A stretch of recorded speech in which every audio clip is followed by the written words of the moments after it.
Modern life is a rushing river. It is full of noise and worry. It pulls us along, never slowing down. On the other side is the Shaolin Temple. It stands on a mountainside, a place of quiet strength. This is where Shaolin monks live. Their days are ordered and peaceful. They seek balance within. The contrast is stark. One is chaos, the other is peace. Could I find that peace? Could I become a Shaolin monk? The thought is a whisper at first. I see the stress of my own life. I long for a different pace.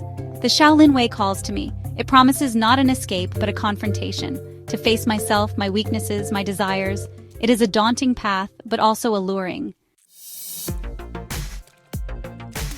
The first step is surrender. To let go of worldly possessions, of ego.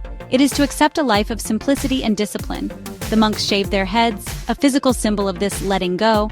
They don saffron robes, a uniform that erases individuality. I imagine myself in their place. Fear mixes with anticipation. The world I know would be gone. Friends, family, comforts, all left behind. Yet there is a strange freedom in that thought.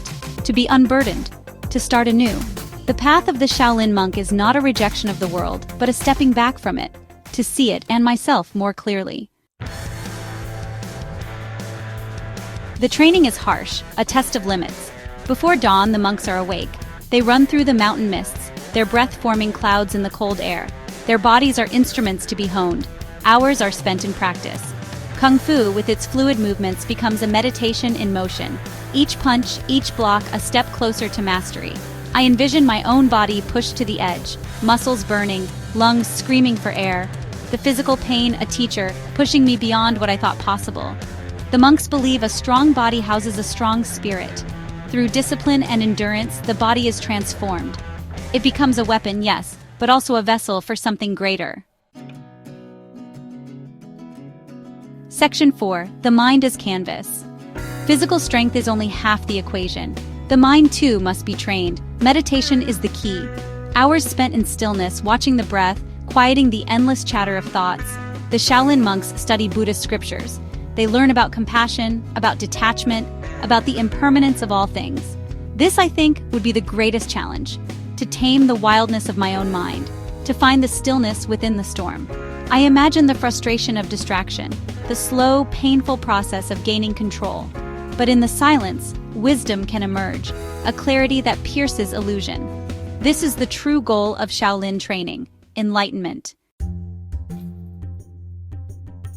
Section 5. A day cast in bells. The monastery is a world unto itself. The day is structured around rituals and practice. The sound of the temple bell marks the hours. Meals are taken in silence, a time for reflection, not for idle talk.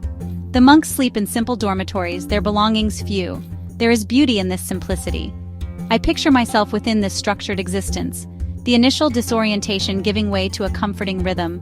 The ego, starved of attention, begins to fade. In its place, a sense of belonging, of being part of something ancient and profound.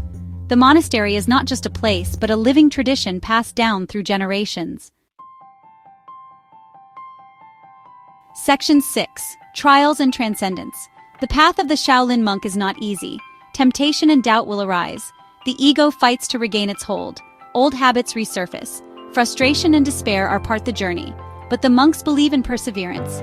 They support each other, offering guidance and encouragement. The master watches over all, his wisdom a beacon.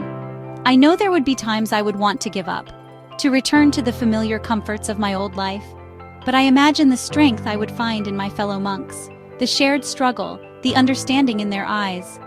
And slowly, over time, the transformation begins. Not into something different, but into who I was always meant to be. Section 7. Balance found. What would I gain from this life? Physical strength, yes. Mental discipline, undoubtedly. But more than that, a sense of inner peace, a calmness that comes from knowing oneself.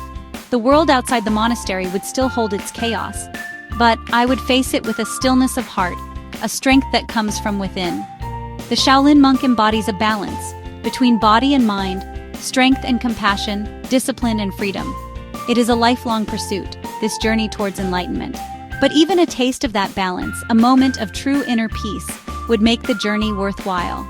The call of the Shaolin Temple echoes in my heart, a reminder that within each of us lies the potential for stillness, for strength, for peace.